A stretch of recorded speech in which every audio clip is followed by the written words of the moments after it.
There are so many varieties of frittata that you can make at home, but one of the most popular would have to be the Spanish variety called tortilla. It's a combination of potatoes and onion that are slowly fried together until they're really soft, slightly crispy, and then lots of eggs are added to it. Now I'm just peeling my spuds. I need about 4 to 5 potatoes depending on their size and depending on how large the tortilla is going to be. Now for my recipe I'll be needing 5 spuds, and the reason for that is because I want to make a giant family size tortilla, just like the size of my pan. So we want to fill it up so it almost reaches the top. Now with the potatoes you want to use a good quality versatile potato that won't break up while it's cooking. And then I'll cut this into small-ish cubes of about 1 to 2 centimetres. So we'll just line everything up and then we'll cut them roughly into about 1.5 centimetre pieces. Now, I did say it's traditional to have the onions and the potatoes together, and that's it in the base of this frittata mixture. But I'm going to spice it up by adding a pantry staple, tuna. Tuna is really great in this recipe because it bulks it out. All right. Now we'll add a generous glug of extra virgin olive oil into the pan. Now the pan you use for this is important. You want it to be non-stick, because when we add our eggs, we don't want it to stick because we need to flip it. Now for this confit style of potatoes, we're going to add, I'd say about 1/4 cup of the oil. We'll turn the heat on, medium to high heat. And once that warms up, we'll add the potatoes. Now for the onion, I'll just slice that into the same chunks. And now I know this oil is hot enough because my thermo spot is solid red. It's the perfect temperature. Also, when you're choosing your pan, use a pan that can go into the oven. So this one is really versatile for a recipe like this. I preheated my oven to 180 degrees, and you want to put your oven on early enough because once these potatoes are cooked and we add the egg, we are going to put it in the oven later on. And now I'm just going to give them a really quick toss in the oil. See, they're all glistening in that extra virgin olive oil. But now you need to cook this for about 12 to 15 minutes. 5 minutes before these are cooked, I'll add the onion. I don't want to add them too early because they will burn because they've got a higher sugar content in them. So keep an eye on them, constantly turn them, and once they're tender and just slightly gold, you'll know they're ready. In the meantime, I can get cracking with the eggs. I'll need 8 eggs.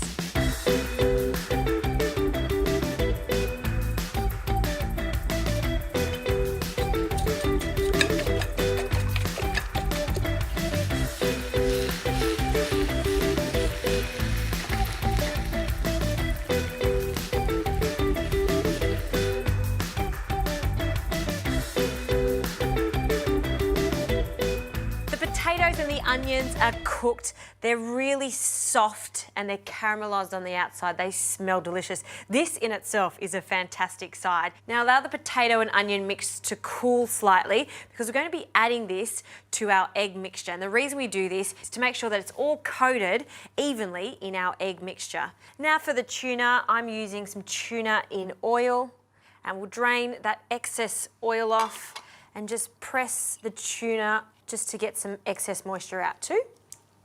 Perfect. This can now go into our egg mixture. And now we're just going to carefully break that up so we've got little flakes of tuna in there. And now for our potatoes and onions, carefully add it to the mixture. I'll also turn the heat back on to my pan, and the pan has just a small amount of oil in it. That's just for flavour and to give it a golden colour, but essentially this is non-stick, so you don't need to add too much excess oil there. So folding that through, it smells fantastic. I'll also add just a small amount of cracked pepper and a pinch of salt, and then we'll mix that up. Perfect. Now it's time to add this mixture back into our pan. So we'll pour that in carefully. And you want to work fast here to ensure that we spread that out so it's quite even. And then what I like to do is just poke in the centre of the frittata just to get the cooking going. And then now this is on a medium heat. We don't want it to be too hot because we want it set on the bottom. We also want it to start cooking from the bottom up. Now this is going to take another 2 minutes on the stove top, and then I'll finish it off in the oven for about 5 to 8 minutes.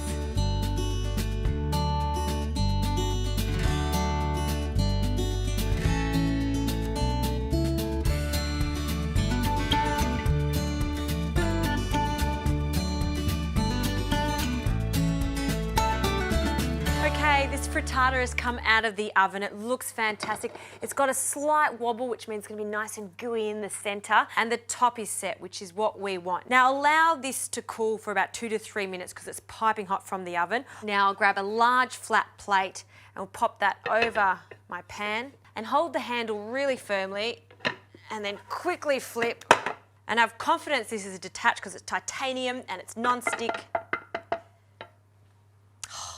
Look at that. Very happy with that. See how it's gorgeous and caramelized? And to serve this, serve it as is with just a little wedge of lemon on the side. I'm going to cut into this as if it was one big festive cake, and make sure you serve generous wedges of this. And then we'll just take that out, and there you go. Beautiful tortilla. See how it's just a small amount of egg, and it's all about the potato, the onions, and the tuna. Pop that on there. Wedge of lemon.